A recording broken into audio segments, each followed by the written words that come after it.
मेरा नाम है प्रियंका, आप देख रहे हैं इट्स सिंपल और आज की वीडियो में हम बात करने वाले हैं one problem at a time के बारे में। बहुत सारे बच्चों के एग्जाम्स आ गए हैं। जिन बच्चों ने अभी तक पढ़ना शुरू नहीं किया है ये वीडियो बंद करो और जाके पढ़ाई करो। जिन्होंने थोड़ा बहुत शुरू कर दिया है और जिन्हें पढ़ाई करने में दिक्कत आ रही है वो ये वीडियो देख सकते हैं, ठीक है।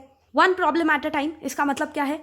एक समस्या एक बारी में। बहुत बच्चे ऐसे करते हैं, यहाँ पे फिजिक्स की बुक खुली हुई है, यहाँ पे केमिस्ट्री की खुली हुई है, यहाँ पे बायोलॉजी की खुली हुई है, तीनों में से एक एक शब्द, ये क्या खेल चल रहा है? एग्जाम देने हैं कि नहीं देने हैं? सीरियस हो जाओ। ये क्या हरकत है? फिजिक्स केमिस्ट्री बायोलॉजी तीनों की एक साथ खोल रखी है। एक बारी में एक चीज पढ़ाई करो। चाहे तुम फिजिक्स पढ़ रहे हो तो फिजिक्स पे फोकस करो और साथ में फिजिक्स की चाहे एसएल है, चाहे जो भी बाकी की बुक्स हैं, गाइड्स, वो खोल सकते हो। बट ऐसे नहीं कि तीन अलग अलग डिफरेंट सब्जेक्ट्स, मतलब कोई लेना देना नहीं है उन सबका एक साथ, पर उन सबको एक साथ खोला हुआ उन सारी किताबों को और अपने आप को स्ट्रेस दे रहे हैं और कुछ नहीं कर रहे हैं ये हरकतें करके। इट इज बेटर कि एक बारी में एक सब्जेक्ट को पकड़ो और उसे फिनिश कर दो। एक सब्जेक्ट पे फोकस रखो, एक चैप्टर पे ही फोकस करो। ये नहीं करो कि कभी चैप्टर 1 फिर कभी चैप्टर 3, कभी आगे पीछे स्विच कर रहे हैं, समझ ही नहीं आ रहा है और बस पन्ने ही पलटते जा रहे हैं। ऐसे कुछ नहीं होने वाला। ऐसे तुम अपना सिर्फ टाइम बर्बाद कर रहे हो। अगर सही में चीज़ों को कंप्लीट करना चाहते हो, उन्हें समझना चाहते हो या फिर रटना भी चाहते हो, तो भी ये हरकत मत करो। सारी चीज़ों को मिक्स मत करो, खिचड़ी मत बनाओ।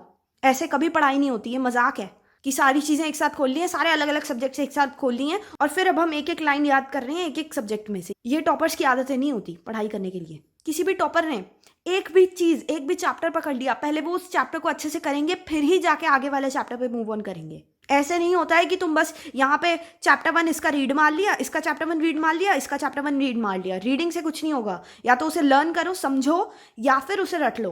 पेपर में पास होना है तो सीरियस हो जाओ। ये सारी बेकार की बकवास करने का टाइम निकल चुका है। अब तुम्हारे पास ये समय नहीं है बर्बाद करने के लिए। इस समय की अहमियत को समझो और आज से अभी से पढ़ाई करनी स्टार्ट कर दो। बच्चे बार बार मुझे प्रॉब्लम्स भेजते हैं कि नहीं पढ़ाई हो रही, नहीं पढ़ाई हो रही, क्योंकि तुम बहुत ज़्यादा प्रॉब्लम्स पे स्ट्रेस कर रहे हो। बहुत सारी प्रॉब्लम्स पे स्ट्रेस करने से अच्छा है एक ही प्रॉब्लम को एक बारी में सुलझाओ। सारी प्रॉब्लम्स को एक साथ इकट्ठे तुम कभी भी हैंडल नहीं कर सकते। एक बारी में एक प्रॉब्लम को सुलझाना सीखो। सिर्फ एक बारी में एक सब्जेक्ट पे फोकस। और जब तुम्हें, अगर किसी ने बिल्कुल भी नहीं पढ़ा हुआ, तो डेफिनेटली ये जरूर देखना कि इतना इतना सारे सब्जेक्ट्स में से पढ़ा हो कि तुम पास हो जाओ। और नेक्स्ट टारगेट तुम्हारा ये होना चाहिए सबसे अच्छे मार्क्स अचीव करना, राइट? तो पहले तो इतना इतना पढ़ लो सारे सब्जेक्ट्स में से कि तुम पास हो सको। फिर जब इतना इतना सब में से पढ़ लो, और ये भी नहीं है कि सारी किताबें एक साथ खोल के बैठे हैं। पहले फिजिक्स उठाई, फिजिक्स में से उतना पढ़ लिया जितने में से हम पास हो सकें, जैसे डेरिवेशंस कर लिया, इंपॉर्टेंट चीजें कर ली। फिर केमिस्ट्री पढ़ी, फिर बायोलॉजी पढ़ी, या फिर C++ पढ़ी, जो भी सब्जेक्ट्स तुम्हारे पास हैं, राइट?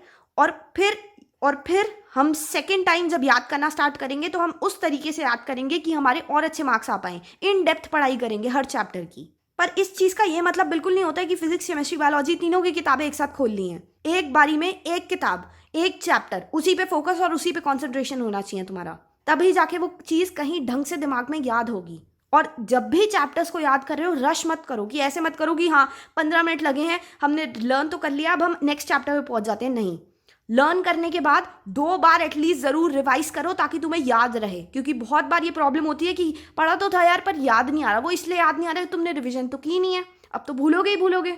लर्न करने के बाद एक बार हाथ रख के बुक पे अच्छे से उस चीज को रिवाइज कर लो कि हाँ पक्का से हमें याद तो हो गया है ना, कि कहीं हमें ऐसा ना लग रहा हो कि हमें याद हो गया और फिर भी जब हम उसी आंसर पे हाथ रख के जब हम खुद से सुन रहे होंगे तो हमें समझ आएगा कि नहीं यार हम यहाँ पे 5-6 वर्ड्स भूल गए या फिर ये मेन कॉन्सेप्ट भूल गए बताना, राइट?